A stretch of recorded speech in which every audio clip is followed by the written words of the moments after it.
صدر اشرف غنی کی جانب سے طالبان کو افغانستان کے سیاسی دھارے میں شرکت کی دعوت پر طالبان کی جانب سے باضابطہ رد عمل تو سامنے نہیں آیا۔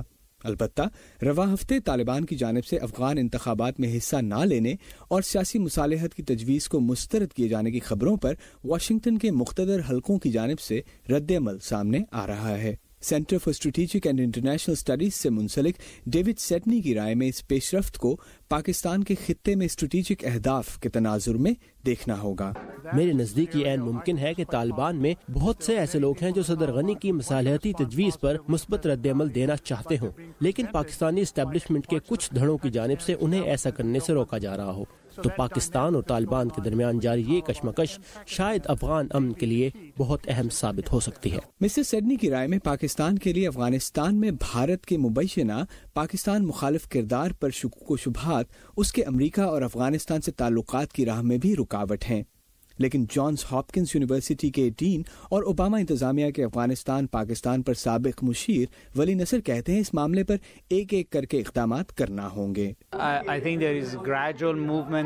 میرے خیال میں معاملات مرحلہ وار آگے بڑھ رہے ہیں۔ یہ تو واضح ہے کہ امریکہ کسی سفارتی حل میں دلچسپی رکھتا ہے اور صدر غنی کی جانب سے بھی اس کا واضح اشارہ دیا گیا ہے۔ طالبان نے فی الحال اس کا جواب نہیں دیا۔ اس کا یہ مطلب نہیں لینا چاہیے کہ معاملات جلد آگے بڑھیں گے۔ سب سے پہلے تو یہ دیکھنا ہوگا کہ کیا افغان حکومت اور طالبان کے نمائندے کے درمیان ملاقات ہو سکتی ہے۔